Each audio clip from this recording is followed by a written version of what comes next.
Captain Bansal, this basically lends itself to the larger concern that European countries and now even America is talking about, that of illegal migration. And a lot of these leaders are actually facing domestic pressure back home, and that's why the kind of actions and statements that we see coming out of these countries. But how do you see this really, wider problem of illegal migration? And like both of you said, that giving rise to a lot of other problems, the ripple effects of that being felt by the local population of the country?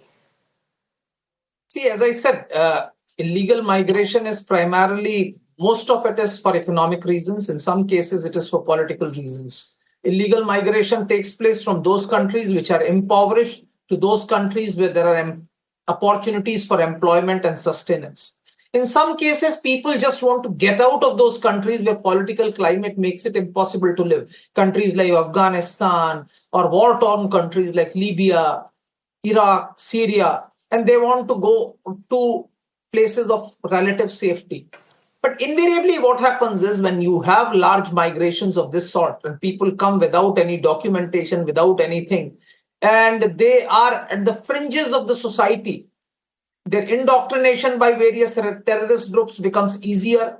Also, for sustenance, they often indulge into criminal acts. And we have seen that wherever you have large numbers of illegal migrants, they invariably delve into the criminal activities and are easy prey for terrorist organizations. We have seen that in the case of Rohingyas, where many of them have been recruited by transnational global terrorist organizations. And now, in the case of refugees from Syria, Afghanistan, etc., some of them have also been used in Europe to indulge and carry out acts of terror.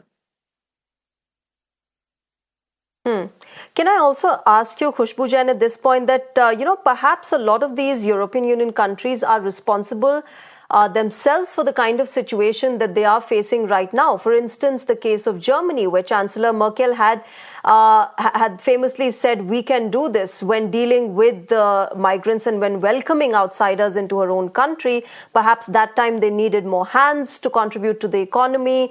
They could balance it out with their local population. But now it's just a burden that they feel they cannot handle and they cannot deal with.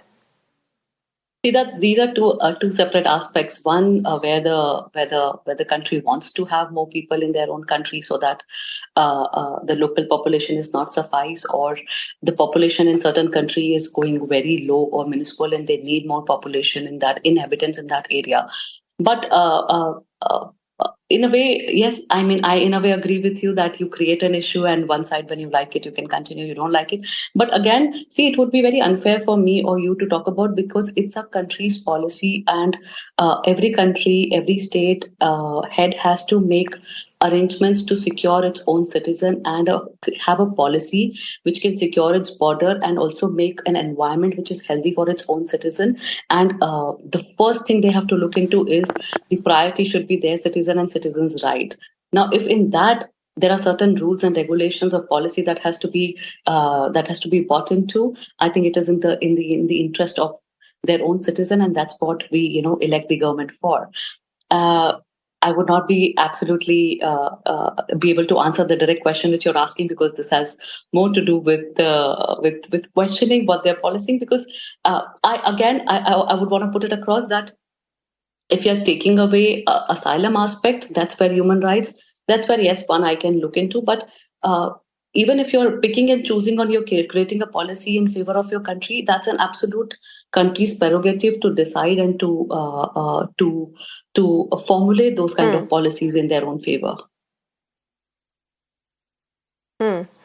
Captain Bansal, last question to you. In the Indian context and in the Asian context, the larger Asian context, how do you see this really moving forward? How should one deal with it if and when it does face this kind of a situation and a challenge?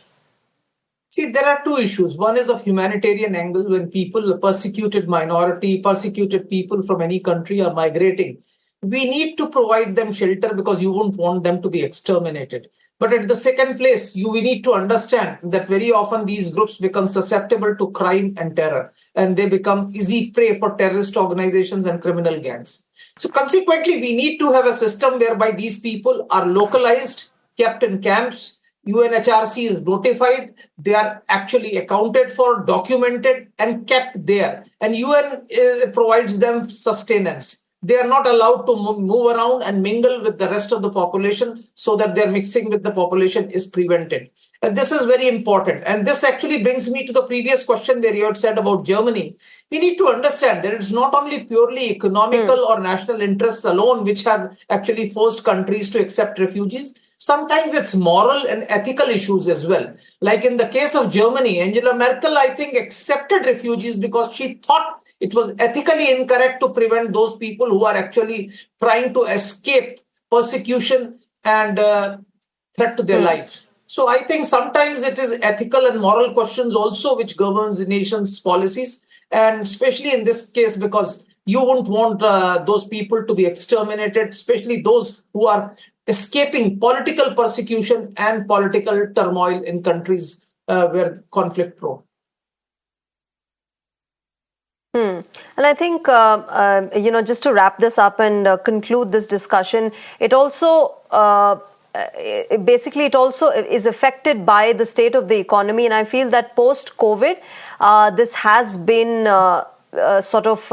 being encouraged across the world, where governments are under pressure to actually tell people and illegal migrants to go back or somewhere else, instead of creating that pressure and burden on their own economies, which are grappling post-COVID. But we'll leave it there. Khusbu Jain and Captain Bansal, thank you very much to both of you for joining us on the broadcast and sharing your perspective on this controversial bill that the UK government has passed, the Rwanda legislation. Thank you very much.